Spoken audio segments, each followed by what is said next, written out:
So the main thing that I've been working on these last couple weeks is covers, and that's what I'm gonna focus on for a bit. Now, not necessarily covers that I'm gonna like fully finish and post here. Some of them definitely, but the main thing that I want to focus on is choosing songs that I feel like I can pick out the sounds, like the instruments used, and recreate it. Because I realized when I tried to just like jump into making my own songs, I didn't really even know where to start. Because I've been writing songs for years, but it's just been guitar and piano and vocals, so I've never really had to add all these other instruments into it to make a full song. So, you know, like I'm staring at Ableton and I'm looking at like a blank canvas and I don't know where to begin with it. So picking songs that I already at least know pretty well, like that I've heard a lot, and trying to pick out what instruments I hear and recreate that in Ableton has been super helpful for me. And I feel like once I'm ready to really make my songs, it's gonna be like useful background to help me with that. I actually made a playlist in Spotify.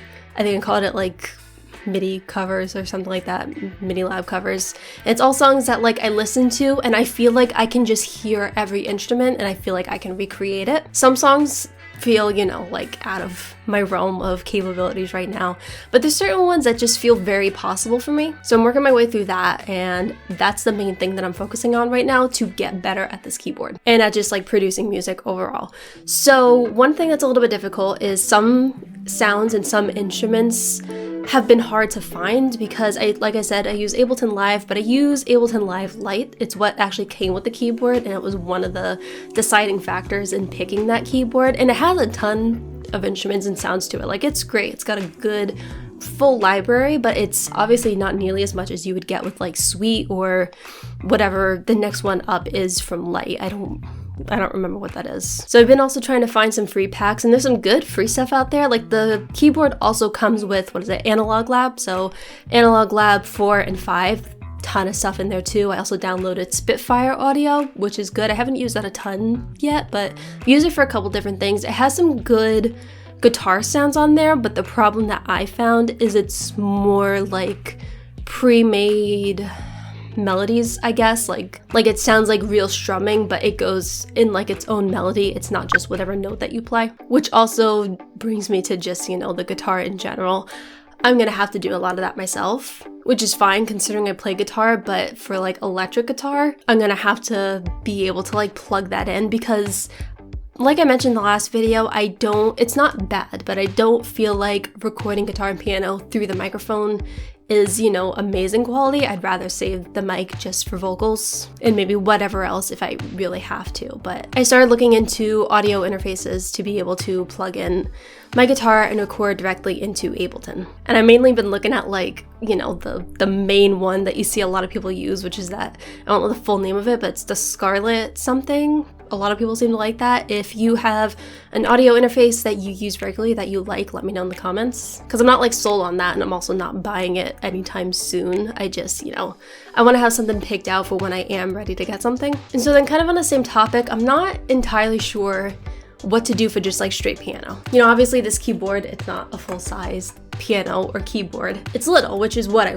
wanted because I mainly need it for other sounds. I didn't feel like I necessarily needed like the Keylab, which is, you know, pretty much just but the bigger version, or any of the other keyboards that are a lot bigger. But this piano, I'm supposed to be able to connect it to the computer and record with it. It's in the manual. I've had this piano almost 10 years now. It'll actually be 10 years in March, which is wild. And I still have the manual, and it's got the directions in there for how to do it, and it won't do it. I'm sure it's, you know, user error and not the keyboard, but I cannot figure it out. So at least for the time being, I'm probably gonna still have to record keyboard through the mic, which isn't, you know, terrible. It's not the worst thing. At least for things like, you know, playing bass notes and the melody at the same time. There's just obviously not enough room on the Mini Lab to do that. Another thing that I've been working on, and I feel like this sounds ridiculous because it's such a basic thing in Ableton, arrangement view, which is like the main way of recording, I think, and then you can, you know, adjust your clips and such. And it's just like the main view for recording songs. But see, the thing is, and another one of the things that actually sold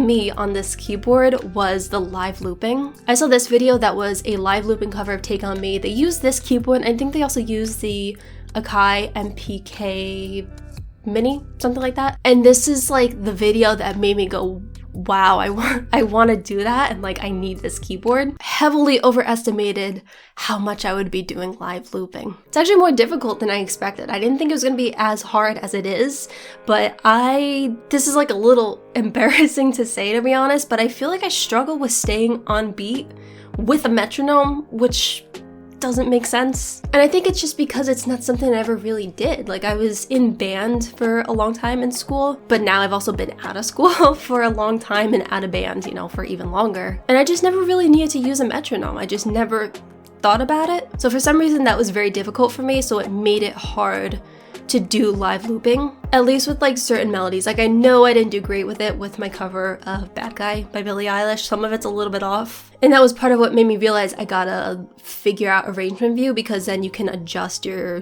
clips a little bit better and your notes and stuff to be more on beat, which you can also do in I think it's a session view. Like, you can fix your notes, but you can't adjust like the full clip.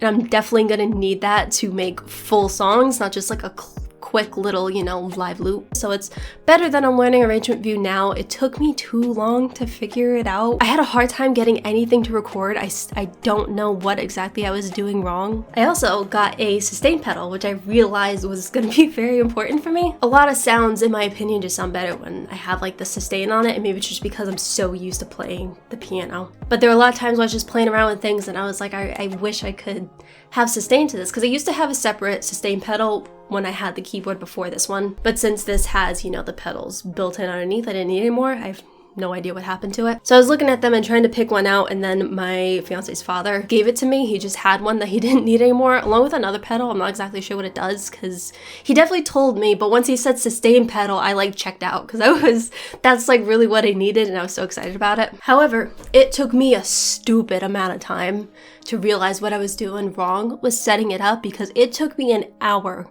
at least before I could use it. You have to set it up before you plug in the keyboard and open Ableton. Took me an hour to realize that. And it still sometimes doesn't work. I don't know what I'm doing wrong with setting it up. Sometimes it works, sometimes it doesn't, and I don't think it's the pedal. I think it's something I'm not doing right with setting it up, so I'm working on that, figuring it out. One of the covers that I'm working on now that I do want to do like a full YouTube cover of and post it here at some point is Paris by the Chainsmokers. This is one of the songs that like I heard it and it just sounded like something that I could figure out. But see, a problem that I came up to is that once the guitar comes in the second verse, I feel like it's something that I would have to record myself, because I'm not gonna get that strumming pattern or that like exact sound, I don't think, with the keyboard. If I can, someone let me know, tell me where I can find more, like guitar sounds, preferably free packs. But I don't feel like I'm gonna get that. And I feel like I gotta record that myself, and like I said, I'm also not looking to get the audio interface just yet. So we'll see how that goes. But otherwise, I'm very happy with how that's coming out. It's not a whole lot of sounds yet. I think I have like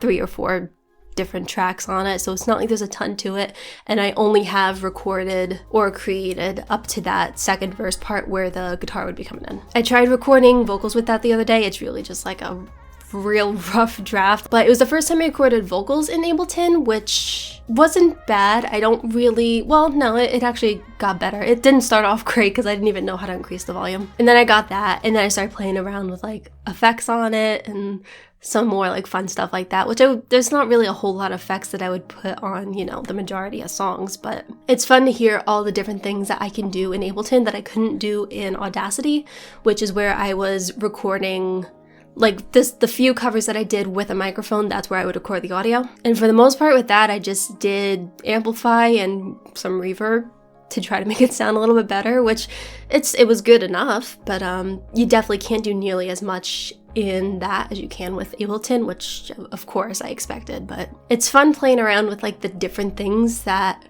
I'm able to do now. So I'm hoping I can figure something out with the guitar on that, because I don't have an amp, because I haven't played my electric guitar in a long time, which I'm sure my parents who got me the guitar aren't thrilled about that, but I definitely want to get into playing that more. But I don't have an amp because I wasn't playing in it, so I can't really even record that just through the mic.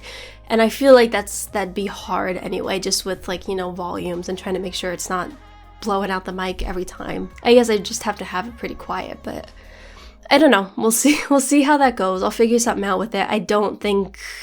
I'm not trying to make like an acoustic cover, so I don't think using the acoustic guitar is really gonna sound right. But we'll see. I'll figure that out, and I'm hoping to do that one soon because I'm really happy with how it's coming out. And like, I know it's not gonna be perfect because, again, I'm still very new at this, but it's nice to see like some real progress and see myself actually getting better. My problem really was that I just wasn't doing it enough, which is obvious. You know, you gotta keep doing stuff to get better at it, but definitely takes time, and I'm fine with that. I like seeing, you know, like I said, the little progress along the way. I just need to continuously learn and get better at it, which is something someone mentioned in my last video. I'm gonna find this comment quick to read it, but what they said I really strongly related to, and I think a lot of other people will too. So they said, I've got the same keyboard, and I'm sad to say I've never used a knob and very rarely use the beat pads. I love it, but I kind of stopped learning when I felt comfortable with what I knew. And I have definitely done that with plenty of things. You know, you'll learn something, you get comfortable enough to be able to do it, and then you stop learning. And I think a lot of us probably do that regardless of what it is, whether it's music or something else. It's very easy to just stop learning when you know enough to do it well, or at least, you know, good enough. And that's definitely something I want to try to do with this. I don't want to just stop once I know enough to get by. So I think that's pretty much it. Thank you guys so much for all the positive feedback on the last video. I got a lot of really nice comments on it, and I just appreciate that. I'm glad a lot of you are also on this journey. So many of you said that you're working on learning to create your own music and learning how to produce and get better at music overall, and it's nice to see. So I'm hoping, you know, we can build a little community here of all of us just trying to improve, trying to get better. And then even if you're not, you know, a musician, I hope you're just interested in watching, you know, the behind the scenes of creating music and me trying to make an album. Thank you for watching. I hope you enjoyed this video. If you haven't already subscribed, please consider doing so, and I will see you guys soon. Hopefully with a new cover soon. Okay, bye.